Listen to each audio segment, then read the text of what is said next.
a key thing for anyone as a leader is to be able to have the courage to challenge themselves and their perceptions, and just to check if they have fallen into, let's say, a cognitive bias trap. Expanding possibilities, the mindset zone.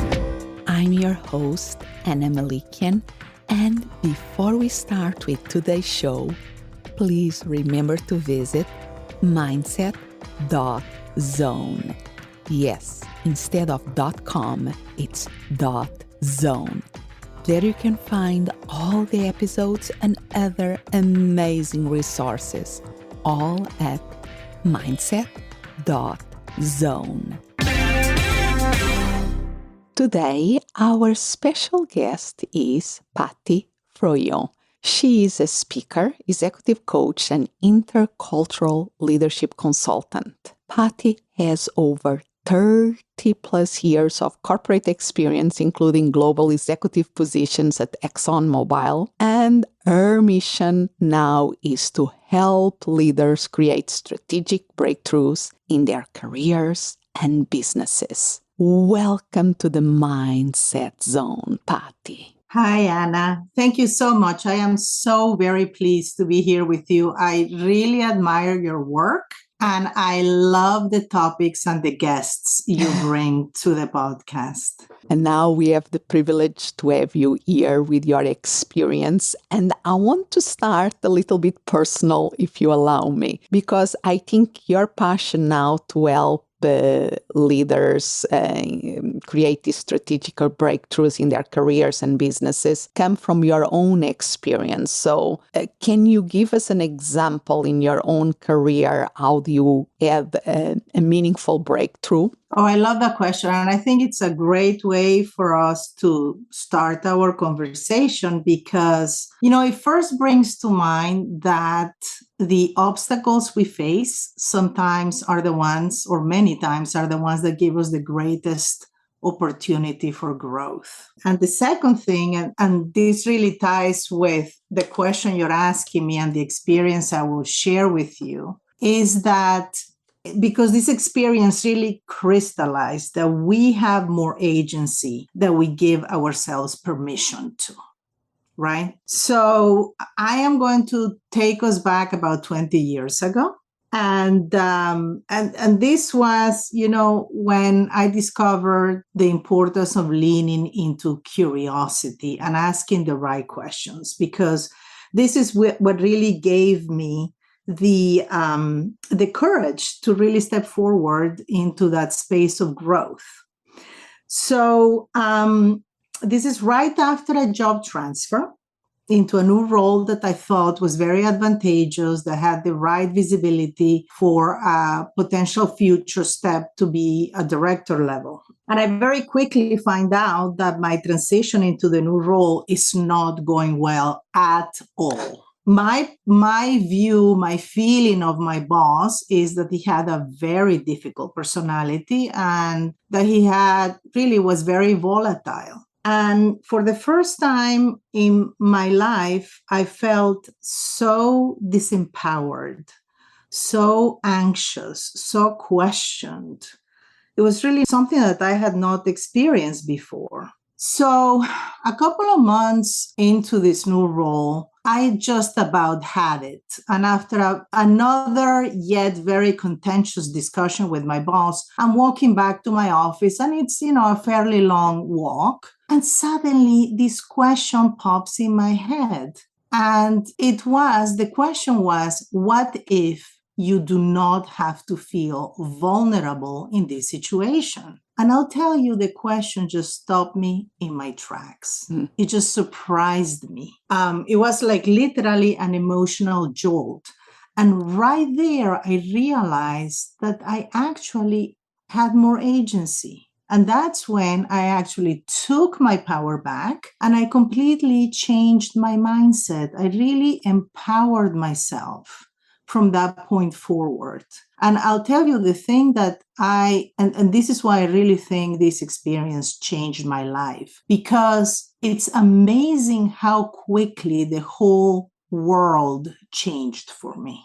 So let's unpack this because I think there is loads of life lessons here. Let's unpack this a little because you said in the beginning that, okay, in the beginning, you had this transition for a new position that looked really great. Everything was like in alignment, wonderful. And then you soon enough realized that things were not good at all. How do you realize that?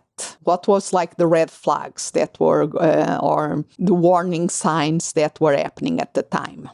Well, that's a good way, I think, of unpacking this, because I think the first sign was that I didn't feel I had the influence, the platform that I used to have before, the visibility. And I think also, this was a cross-functional move. So I was moving from being very well regarded as an expert in one area of the company to a completely different experience that while I was a senior manager at the time, it was a completely different field, right?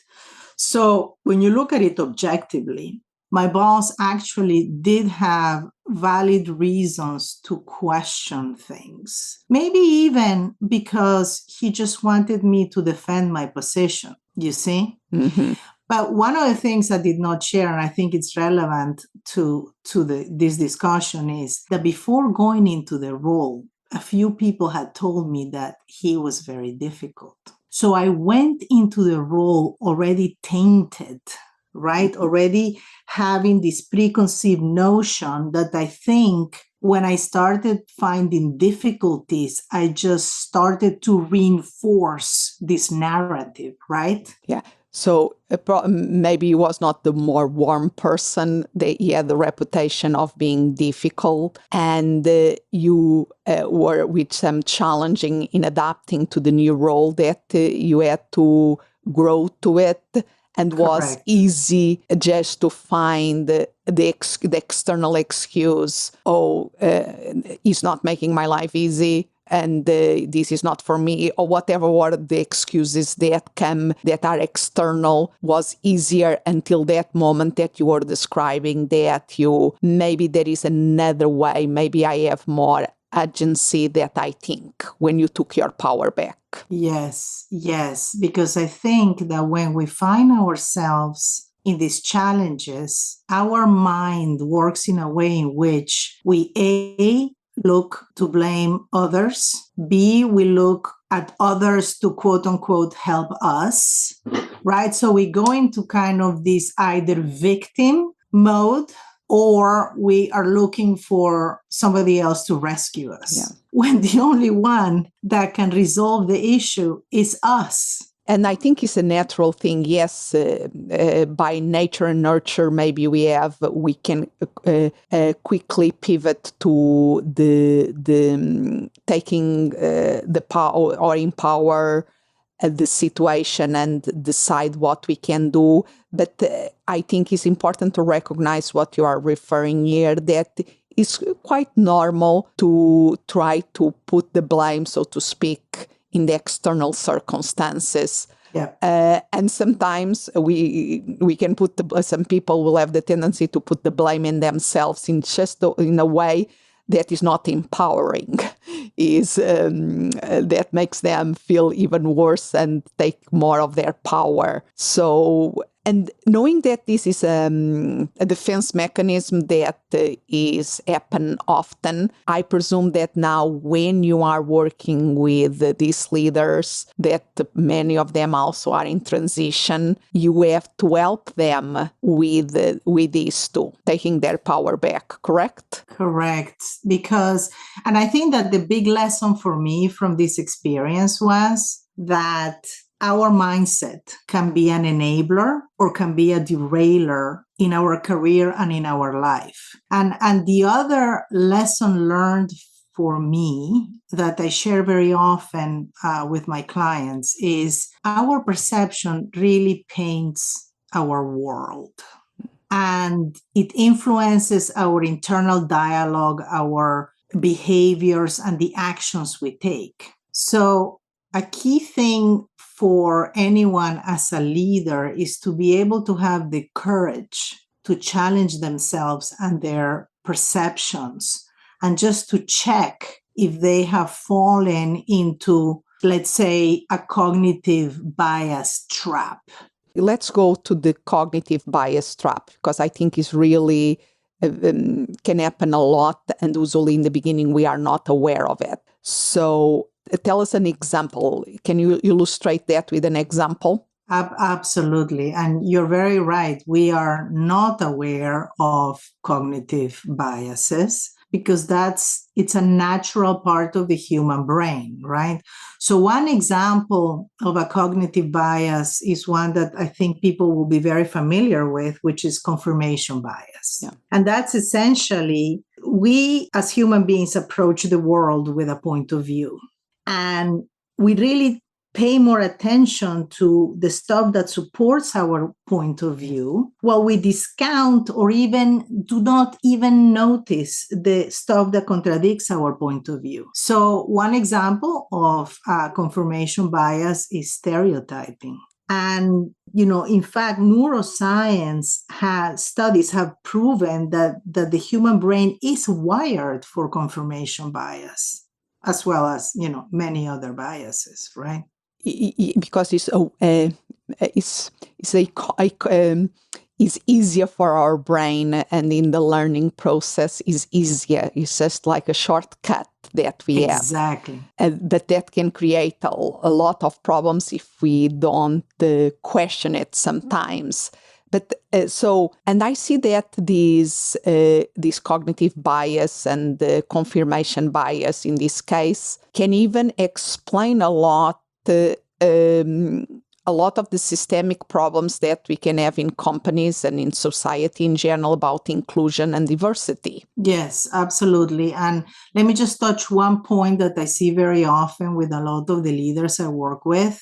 And it's, if anyone is in a leadership position, they've rose there because, they have been an expert in something. And this many times leads people to be very prescriptive and to have a lot of desire to offer answers, right? Because since they are the leader, their organizations, quote unquote, expect them to have the right answers. And many times I ask my clients to experiment to having less of the right answers and having more of the right questions, because this really opens an environment and a culture of discovery, of trust, of desire to collaborate. And through here, through this lens, through this culture, is where inclusivity happens.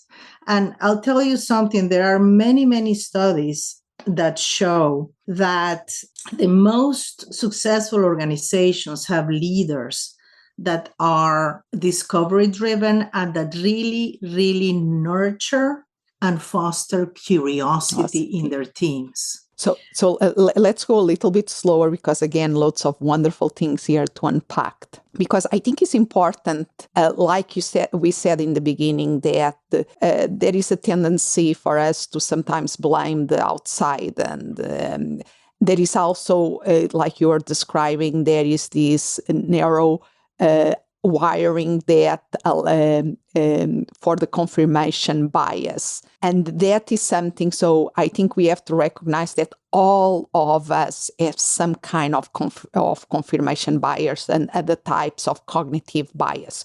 We cannot escape that, yet we can be more open to see what you're saying in the beginning, a different perspective. And if we let go a little bit of the expectation, that is another bias, of that we are the experts that have to know everything, that have to have every answer, and be able to be empowered as a leader, thinking, no, I don't have to have every answer.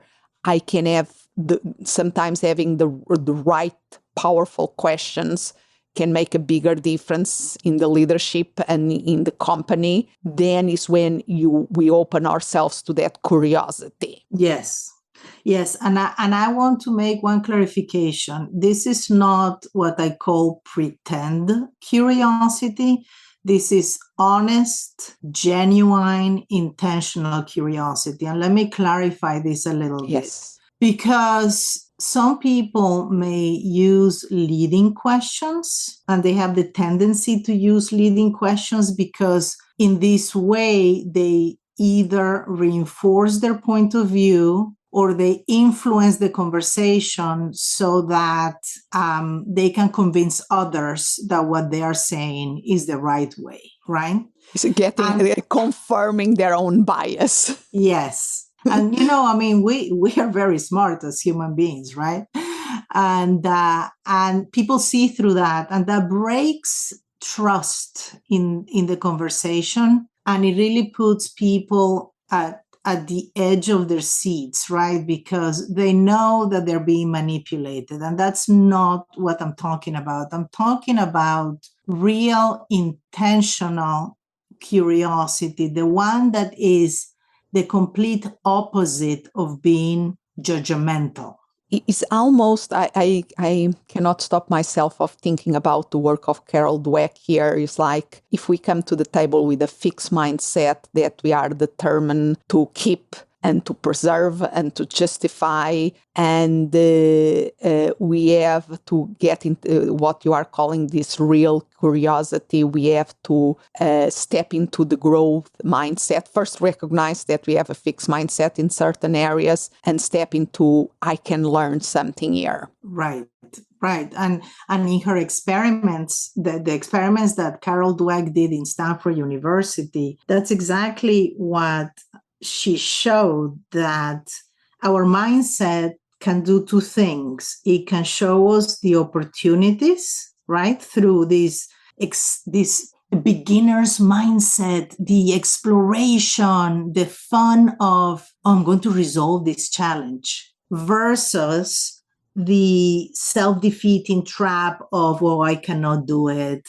It's the end of the road. That's, I'm stuck in a problem, and that's the fixed mindset, right? Yeah. And I don't mean it in a right or wrong way. We all have blind spots. We all behave either one way or the other. And it's really, really difficult for us to harness our mindset. This is why we have to be so vigilant, right? Absolutely, because we can have, in general, a growth mindset in many areas, be very authentic and real curiosity in many areas, and then have some buckets that we have fixed mindsets and that blind spots, and have the courage, like you were speaking before, of looking to things from different perspectives and to see, maybe there is something to learn here. So how do you help your clients to cultivate this curiosity, this growth mindset? I have a little protocol that I help them use. But in general, the first thing that I'll say is that we need to, as leaders, we really need to bring about the conditions that will allow the people in our organization to be and behave at their best, okay? And this is why this intentional curiosity, I truly believe, Anna, that curiosity is a superpower that not only is good for us to cultivate as individuals and leaders, but also to give back. Because when we truly are interested in the well-being of the team, I'm going to put it in the team context now, and we really kind of are curious about our people and we foster this level of curiosity, what happens with the team is that they feel that they are welcome and that we're giving them permission to contribute. And they don't have to be afraid of what kind of contribution they're going to do, because we're just curious to hear their opinion. And that is where, when you have a team that behaves in this way, That's where people really are keen to learn because they feel safe. They are keen to contribute and they're keen to challenge. And this is key because for an organization to be creative and to innovate, we need to be able to challenge each other constructively and respectfully. And I think at that level of curiosity and at that level of psychological safety as a team, that's where you have the best results. And this is what I try to share with my clients so they can experiment in the ways in which they can behave and they feel the feedback immediately in their teams. They can see it immediately. For some people, it's obviously more difficult than others because some people are more prescriptive by nature, but curiosity is absolutely a learnable skill. And you were saying that you have a protocol that you take some of your clients through.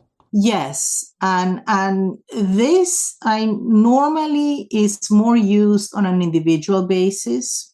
And it's funny because really it all started back with that first story that I shared with you, because I became so fascinated with how quickly my whole professional trajectory changed with, from being really feeling disempowered to going back to being successful professionally, that I really wanted to dig more and more into how did this happen. So it's a little bit tongue-in-cheek, but I call it the aha blueprint because it creates aha moments. And it stands for aware, hack, and act.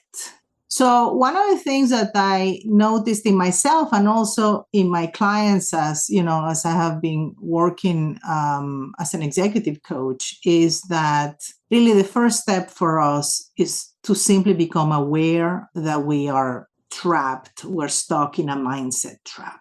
Because once you become aware that this is happening, then you move into a more executive brain function in the prefrontal cortex, and you can actually make a choice. And this trap, this mindset trap becomes less powerful. And to do that, to become aware, we really need to pay attention to either our thoughts or our body, because different people have different signals, but it usually works like a trigger. There is a trigger. For some people, they may become flush in the cheeks. Some people may go back to some thought pattern that they always fall into when they feel triggered. So the first step is to learn how does this trigger shows up for us, right? So that is kind of the becoming aware of whatever are the physical, emotional, or mental patterns that we have. And then we need to kind of try to interrupt, which is what I call the hack, because we want to put ourselves in a state in which we're not reactive, but we actually have this intentional state of choice. And to me, that is curiosity. But it's curiosity with the right questions. So in the coaching world, we call them powerful questions. But what it really means is these are the questions that you need because they're the right questions at the right moment.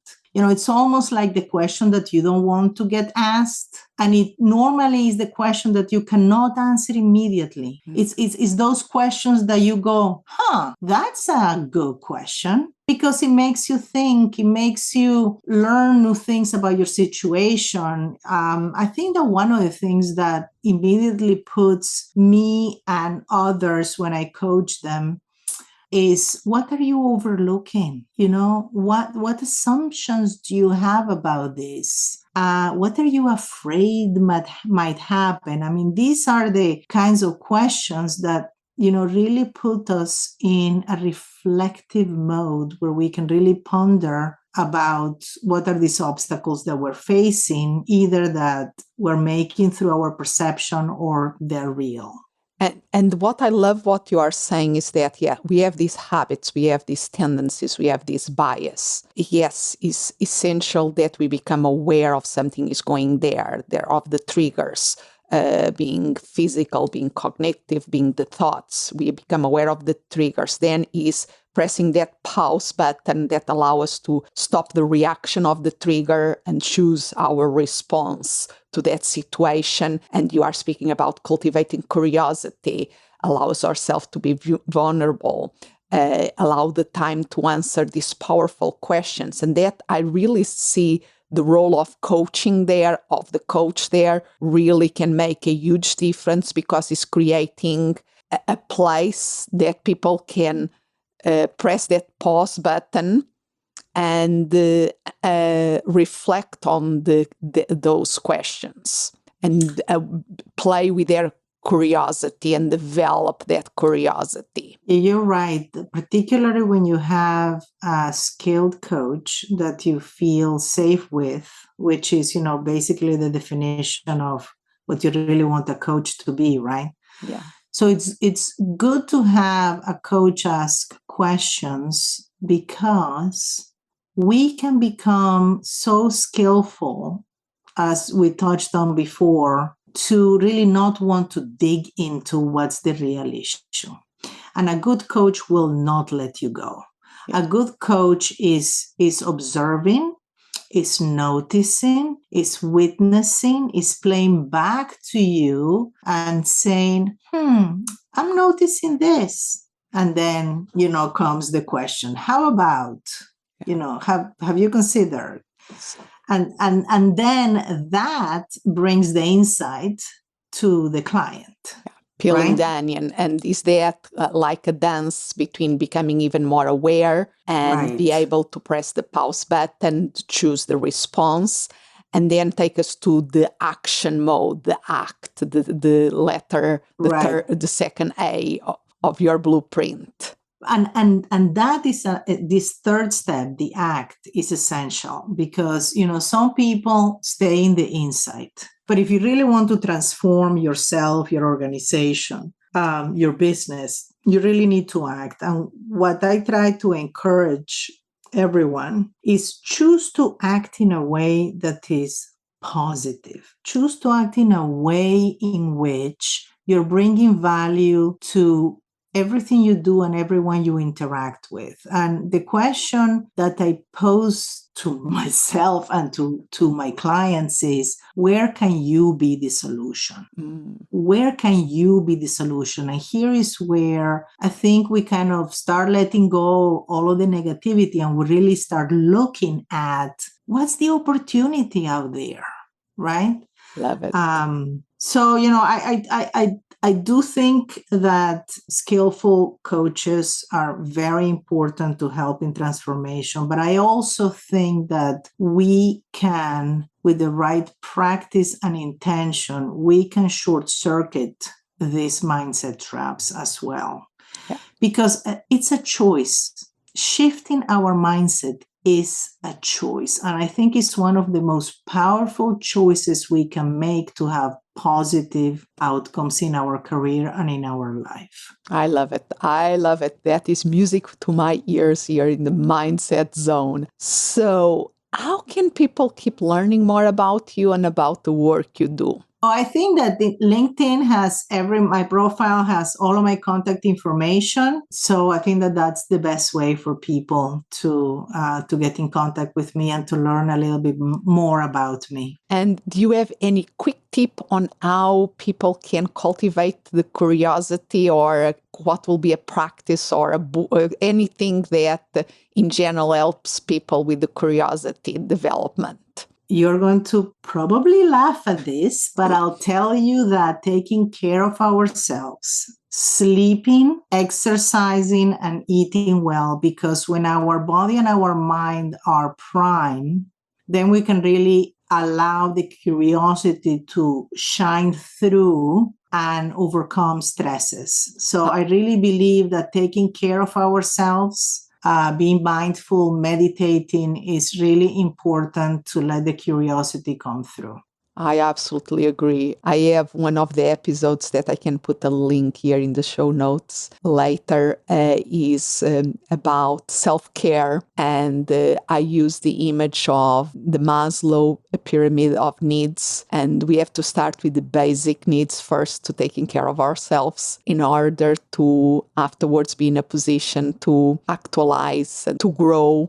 We have to start by taking care of ourselves with the basic things first. Yes. So I could not agree more with you. So thank you so much for your time today. And I will make sure that I put all the links for LinkedIn profile under the show notes of this episode too. Thank you. And I had so much fun. I really enjoyed it. Thank you. Expanding possibilities. The Mindset Zone. Thank you for listening. And remember to visit mindset.zone. Yes, instead of .com, it's .zone. There you can find all the episodes and other amazing resources, all at mindset.zone. As always, I'm so grateful you are here. Expand what's possible for you, for the ones around you, for the world.